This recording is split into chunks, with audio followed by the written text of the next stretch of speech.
The mirrors have been rippling again with the kingdom's latest events and the distant sounds from the lands across the water. I've gathered them here for you as the glass revealed them. Let's dive in. I'm Lumina Glass, and this is Reflecting the Realm. Our top story today, the gloomy herald of the United Assembly of Realms, Guterres, has sent a frantic scroll to all 193 kingdoms.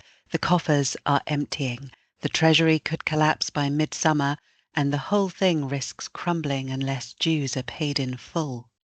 The largest contributor, the Realm of Stars and Stripes, owing 22% of the regular budget, is behind on payments amid the Wizard of Trump's administration's cut to multilateral funding.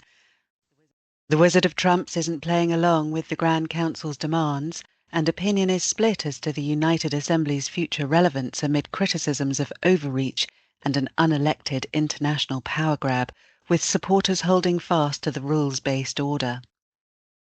Whether the realms cough up or watch the Assembly tumble remains to be seen. In news closer to home, the wicked princess of the Northern Marches who wants to take Star Maleficent's crown as the Red Guard's evil queen. The Red Guard voted to block Greater Manchester's scheming Princess Burnham from standing in the Gorton and Denton by-election. They claim it is to avoid both a costly election and resource strain, but the Red Guard have faced backlash from their own benches, calling it a huge mistake and sidelining a rival. Star Maleficent defended it as prioritising must-win seats, but we all know the evil queen is merely holding off the biggest rival to maintain her evil hold on the crown. A busy week for our evil queen Star Maleficent, not only holding off her rival, but also headed to the realm of the dragon, arriving in Shanghai with over 50 business knights of the realm to boost trade with the Emperor of Dragons. The Wizard of Trump's made a dire warning, calling it very dangerous for the realms to deepen dragon ties. Markets are mixed, critics see it as hedging against volatility in the realm of Stars and Stripes, and many villagers are concerned about the visit, following Star Maleficent's approval of the giant spy palace in Londinium. The royal messengers are coming under criticism of delays. Ongoing complaints from villagers about late mail, with Christmas cards arriving in batches months late, fueling backlash against the 500-year-old service, accused of prioritising the ever-growing flood of parcels over post. Villagers report distress and lost trust. Royal messengers blame staffing and strike's legacy.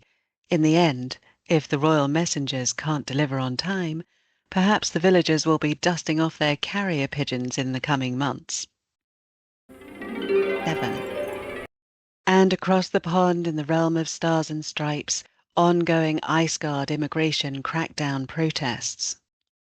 Tensions are high in the realm, with protests against Ice Guard operations, racial profiling claims, business closures, fatal shootings during enforcement, clashes and calls to end the campaign. The Wizard of Trump's team pushing forward despite state pushback.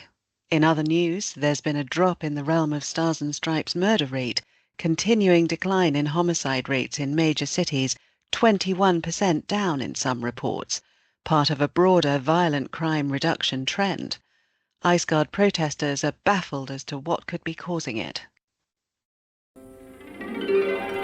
And finally, the wannabe Princess of Lemon has been arrested.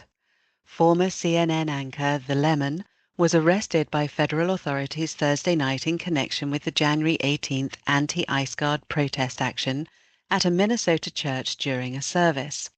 It has been confirmed that The Lemon has been arrested alongside 3 others.